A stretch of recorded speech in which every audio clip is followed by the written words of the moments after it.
It's great to meet you. Thank you so much for taking a minute out today. I appreciate it. Absolutely. Great to meet you as well. So before we get into your story, I want to know 6 years ago, this pandemic was changing the world and changing the way we all live. How did you get through that era, and how has it changed the way that you work and live today? I think for me, I had already started making the moves that the pandemic made universal.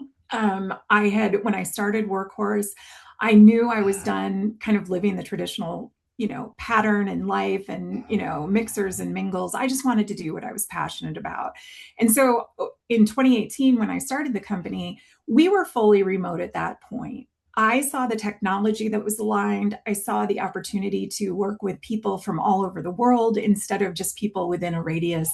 I can now hire the best graphic designer in the world instead of the best graphic designer within a walking distance to an office. I also am just Midwestern frugal. And I was like, hey, I'm not going to go buy a building or put a bunch of money out until I know this concept that I have that's a little weird is going to work. And then the pandemic happened, and it was like, oh, validation, like Yeah. we were here. So thankfully, we did not really feel the impact of COVID, except that I became a bit of a hermit. I have always been a go out and do and meet and shake hands and kiss babies. And all of a sudden I was like, oh, I really like my house. So Yeah. now my biggest challenge is putting miles on my car. I Yeah. just am very happy in my little cave. So Right on. So let's get into your work. Let's get into the marrow of what you do every day. I'm going to put you in front of 13-year-olds. It's career day, and one of the kids wants to know what you do for a living. How do you explain it? 13, that's an interesting age because I've been asked about like 5 and 6, and I Yeah. just say I make up silly stories and tell tall tales, right? Like Yeah. the creative side of what I do, I think appeals to the younger generation so much because what you're doing is you're taking something that innately may not seem like it has a story, and you're creating a relationship through storytelling, right? And so I think that's how I typically approach it is really emphasizing that it's no longer a buy now, sell here, click now, do this directive. For engagement, you really have to be able to bring someone in. Am I buying the lifestyle? I worked with Harley for 12 years. Am I buying that lifestyle? Because you're not buying a motorcycle when you buy a Harley. You're not.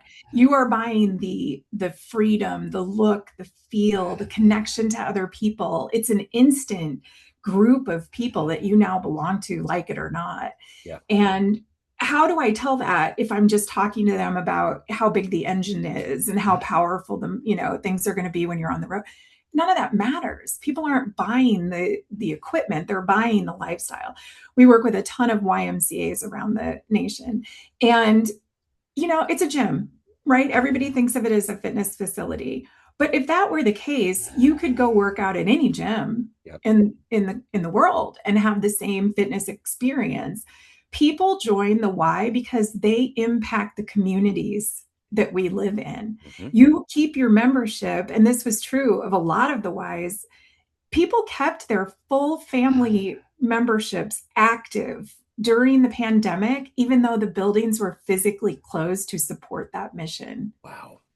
So you don't get that if you're not telling the stories of what they do, the good that they bring to the community. And, so that's what I tell people is it's not about selling. I don't sell. I inspire. I reimagine how you're going to connect with the brand. And then you get into the technical fun stuff like Yeah.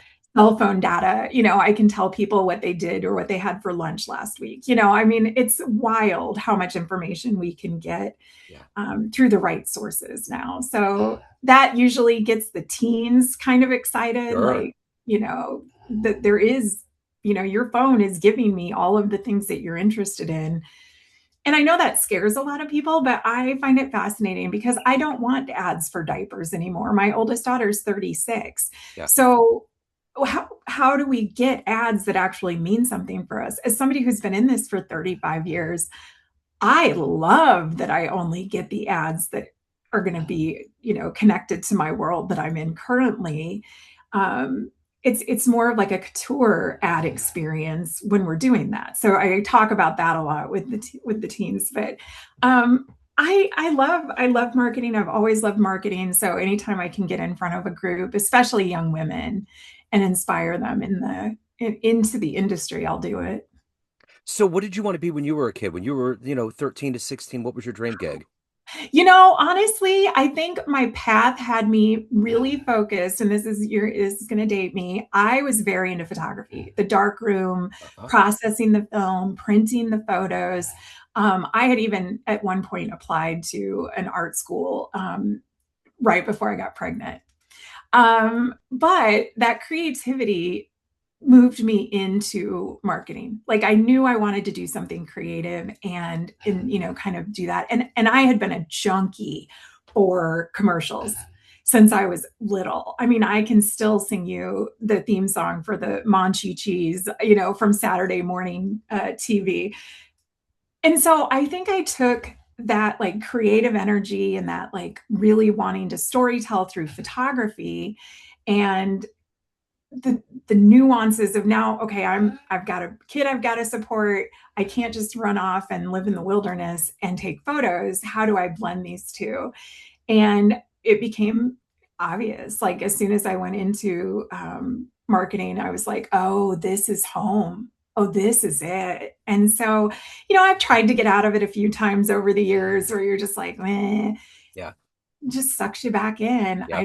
I love everything about it. It to me, it's like solving a puzzle every single day, right? You look at someone's budget, you look at what their goals and objectives are, and now I just have to put these beautiful pieces together. Like, Yeah. do we have the right creative? Are we putting them on the right channels? And that's really what made Workhorse so important to me is when I was right before I started Workhorse, I had been working with an entertainment group through Super Bowl here in Minneapolis. And terrible idea, by the way. It was negative 17 or something awful, like horrible idea for the Super Bowl to be in Minneapolis. But we were trying, we were doing our thing. Yeah. 36 events over that 1 week period that we hosted and managed, and had to work with some agencies. And it was, how much money do you have? Period. All stop. Not what are your goals? Who are Yeah. you trying to connect with? What do you hope the outcome of this spend is? What do we do if we don't see it impacting the bottom line? Do we switch halfway? No. It was, okay, well, we've taken care of it. Well, what are we doing? And no, so literally from the burnout of that experience, I sat and, drank a glass of wine and just started asking, like, what if? What if a marketing agency worked for the client and was like their support instead of having an obligation to big media? And back then that was still, 2017 was still very much annual contracts, huge media buys. The more radio you sell, the more tickets you get to, whatever event that you want. It was very um, who you knew kind of thing. Well, I don't want to be obliged to that. And honestly, I don't need to go to any more concerts. So I don't need the kickbacks. I just wanted to do what was right for the clients that we worked with, which is honestly how we've ended up in a nonprofit, kind of lane. It was a very cohesive match because every penny I spend on marketing is a penny they don't get to spend on mission, right? They're feeding one less child. They're giving a scholarship to one less kid. They're helping one less disabled person get their, connections in the community. I don't want to be responsible for that. Yeah. So that was one of the principles was spend the money like it's my own. Every penny that I put out for a client, I have to know that I would write that check for my own business. Because even small business, forget that, the mega nonprofits or something, small business, $100 is $100. Hmm. And if it's not going to drive or create impact, then there's no need to do that. Yeah. So no standardizing, no like one solution fixes it all. Like we get really down and dirty, we get really creative. I'm full funnel. I look at the website, even if I'm not getting paid to do that. I look for friction. I make sure that if we're going to drive people to a site, that we can see conversions and conversion data. That is a huge misstep in a lot of websites. It's not connected to anything. You get them there and there's no call to action, there's no nothing. So just being really responsible to the people that, are gracious enough to pay us to do this work. And then it has to be a full vision. So the creative is just as important as where we put it. Is Yeah. it telling the story? Is it doing the work? So we added about 40 steps to the normal marketing agency's process, but I wouldn't have it any other way. I will never stop doing this. It's just been really rewarding. So So take me back to your beginnings in Chicago, and what were the early foundational building blocks that you think were laid for you to get into storytelling and marketing and feel this passion for what you're doing for your clients? yeah, great question. So I moved to Chicago in right early on in my journey, but I grew up in the middle of a cornfield in Iowa. Okay. And I was adopted into a very dysfunctional, already kind of falling apart marriage. And it was not a good situation. I ended up in the foster care system. I ended up living in a couple different group homes because my parents were just incapable of having that stability that they needed. And so after their divorce, I moved 11 times between third grade and my junior year. And so what it did was create a sense of instability, obviously, but it also made me very adaptable and creative on how do you make a place that you don't know where you are or who the people that you live with are, how do you make that feel like home? So the ability to go in and create a space that felt safe or make connections with people very quickly and read the room. Like you have to be able to read a room if you're going to live with these people, right? And so knowing who's safe and not safe, like developing some of those skills in crisis was pivotal to being able to do what I do now. But the creativity, interestingly enough, like this is again, we're talking early 80s, pre-internet, pre anything. So we had TV, maybe 4 channels. I definitely did not have cable at the time. Maybe some very wealthy people did, but we did not in general. I was a news hound and I was always watching for commercials but also I read every book I could get my hands on, maybe twice. And I lived in my world in my head. And Mhm. so just constantly thinking and being creative, I think is really what drove that. And also I'm the best person in a crisis. You cannot shake me. The worse things get, oh, the whole thing's burning to the ground. Like I get calm. I get a sense of clarity on what needs to be done. That's really important Yeah. in my life and my career, those things. So what most people position, and my therapist included, position as trauma and damage that you face during childhood, I tried my best to turn into something positive, Yeah. into a skill that would benefit me. And it's not been a perfect ride. I always like to say, I'm the first motivational person that will tell you I do not have it all figured out. The end of the story is not, oh, she knows all the secrets to the universe. I don't. I'm still learning. I try and grow every day into a different area.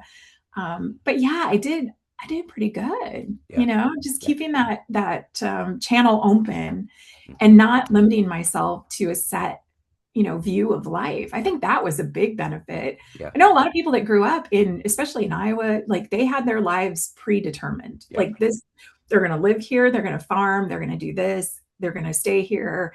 A lot of people that I graduated with still in that town. I actually ended up going back to this small town for high school. But yeah, it's been a wild ride, but Yeah. I think it just makes me interesting. Yeah, I get it. Who's been the inspiration? Who's been that heroic force in your life that's allowed you to have this strength and to go through this evolutionary process? Great question. There were a couple. I had one of my first placements into foster care was with a very no nonsense, terrifyingly strict but loving woman, and her husband, who is still one of my favorite people. He's hysterical. So I had this dichotomy of like this loving, friendly guy, and then also this very strict woman. And she definitely she is the one who was like, you're going to follow my rules and, or you're going to get out. I was 8, right? And she basically said to me, if you don't like how I run my house, you can go down about a mile and a half, turn left, and eventually you'll hit a town. No joke, like Wow. verbatim, she said that to me. And I needed that. Like, I needed someone to love me enough to be strict and not violent, right? Because I couldn't figure out the abuse. Like, that didn't mean anything. That was just arbitrary. But the loving concern for your best interest in, like, you will do chores, you will pick up your room, you will go to school, you will, that was huge. So Bev was definitely one of the key people. Unfortunately, like most state systems, after a period of time, they try and reunify you. I was home for about 6 weeks. I asked to go back to live with them, and the state refused. My adopted family wanted me back. I ended up in another placement very quickly, even though, bless them, they went to court and actually asked to have me return to placement there. But what do you do? So I went on, and the next place where I really found my next step of inspiration, ironically, was at a Y camp in Boone, Iowa. And there was an executive director there named Dr. Ray Pugh, and he's gone, unfortunately. But he ran that camp in a way that was so inspirational, and it just really allowed me to see that there was more, allowed me to feel like there was a future. And way back in the day, he held a 2-week class or camp, excuse me, for the scholarship kids, right? Like the troubled youth, the kids who were at risk. And it was called Leadership 2000, which is funny because, we're well past that now. But and he did all the things no one had ever done, taught me how to shake a hand, said eye contact is the key to the world. Like, you have to be in communication with people all ways, right? You can't just talk to them. You have to make them feel engaged. You have to give them that connection to. Taught me how to speak publicly. I went on to do debate through part of middle school and high school. I went to state for debate. I ended up paying for part of my college through forensics and debate scholarships. Without him and that inspiration of, you have unlimited potential, it's what you do with it, that message was so pivotal to a kid who had been bounced through so many people and so few people that were actually interested in taking an interest. That was key. Yeah. Hands down, probably the most important thing I learned, because now it's what I love. I Yeah. love sharing the story. I love talking to people about marketing. I love communicating and giving, some sense of, like, it does not matter. Your story is never written. It's never written. It's never predetermined. And I know if some big opportunity came up tomorrow and it could change everything for me, I know I would take it. Right. Yeah. And having that no fear attitude comes from some of this, like, I have safety nets. I know I'm okay, but the hard work that I've done to get here allows me to feel that way. So you can always change your narrative. You can always change that direction. And I'm not saying it was easy. Yeah. I again, all the inspirational people, I love them, I respect them, but there's so many that are just like, just do that, Yeah. just let them. It's not that easy. Yeah. You got to do the work. Yeah. um, but it's worth it. It's always been worth it. So if you had a dream tonight, ran into the 18-year-old version of you, ready to go out into the world, and you walked in at your age now, and there was a film projector, and you hit play, and there was a 60-second highlight reel of the life you've lived, would that young version of you believe your life turned out this way? No, no Oh, way. No, I mean, at 18, I had a 1.5-year-old daughter. I was trying to maintain a relationship with her father. I was in college, working full time, babies, like, it was a mess. But even then I knew I was going to be bigger than I was. I immediately got involved in college and, like, DECA and, public speaking and all of these things. I think she would just, like, high five me. I mean, honestly, she would just probably bawl her eyes out and be like, "Okay, we're gonna keep going. We're gonna keep moving forward." And I really don't. it's been a rough road, but I don't really have any major like regrets. It all got me to where I am now. And I'm in such a great space right now that it's allowing me to go back and take those lessons and figure out what it all meant. Right. Because I was in survival mode for the first 50 years. Now I get to sit back and go, what was this all about? Like, how did we do this? How did we get here? Why are you like this? Like, you know, Yeah. I'm, I am not a norm. I don't fall into some easy category, which makes it really hard sometimes to story tell. Yeah. Um, I do weird things. I have a 13-year-old pet pig who's over here hanging out with me today in the office. I bought a bus, 22 passenger bus, because I found my biological brother and his family, and we were going to take a family vacation together. And I was like, what'd be great is if we had a bus. Yeah. So, I think you got to make your own way. Yeah. You got to make Totally it get your it. own way and decide what's important. And now being at this point where I can say there's a way to do it, very cool. Very I cool. I kept thinking, is that a dog? And it's like, I am no, it's so not. sorry No, no, no. because I love it. I love it. I absolutely he love is it. not normally in here. I No, I have to tell totally you. love it. But I kept thinking, there's no way that's a dog. So I'm glad you said that. So now the mystery is solved. I love it. So let me ask you this. After all of these miles and evolution and the highs and lows that you've been through, what are you ultimately the happiest about, the proudest of? Oh gosh, honestly, I have to apologize. Bo is just yapping his brains out here. He's normally not in here, so if you Yeah, need it's all to good. cut some stuff out here, I don't blame No, you. But no, it's good. um, I think the thing that I am probably sorry. Hold on a second. No He is worries. really. Bo, can you go lay down? Can you go lay down? I got him when he was 6 weeks old. Yeah, He's a hoot. I don't know if you can see him, but he is love of my life. So he's yeah. 13 this year. I'm gonna let him out. I think he wants to Yeah, go no, now. no, you're good. No, I love these diversions. Oh, that's I'm so awesome. sorry. I'm usually a one cut. You're good. I love it. Oh, you gotta go, bud. There you go. Go find daddy. He's getting old, so he's slow Yeah. moving. Uh-huh. No, it's all good. And honest to God, he'll sit in here all day, every day, and not make a noise. Yeah. And then, of course, he decides today's the day. Yeah, So well, yeah, the lights are on. It's all good. Yeah, I get it. you want to ask me that question again? I'm so Just sorry. what are you the proudest of? What are you the happiest about of everything that's happened in your life? Yes. Oh man, there's so much, honestly. I think the thing I'm probably the most proudest of is the fact that even at this age, even at 53, I could settle in. I could just ride it out, right? I think the thing I'm most proud of is I'm still learning. I think it's so important. I think the minute you think you have it all figured out, it's over. And so I am still just highly curious. I'm still what's next? Where am I going? What am I doing? I'm a huge traveler. So it's always like I have to have a flight booked. I've got to go see a new place. I've got to go explore the world. And, now honestly, in the last year, I really didn't tell my story a lot until about the last year. So I think I'm really proud of the fact that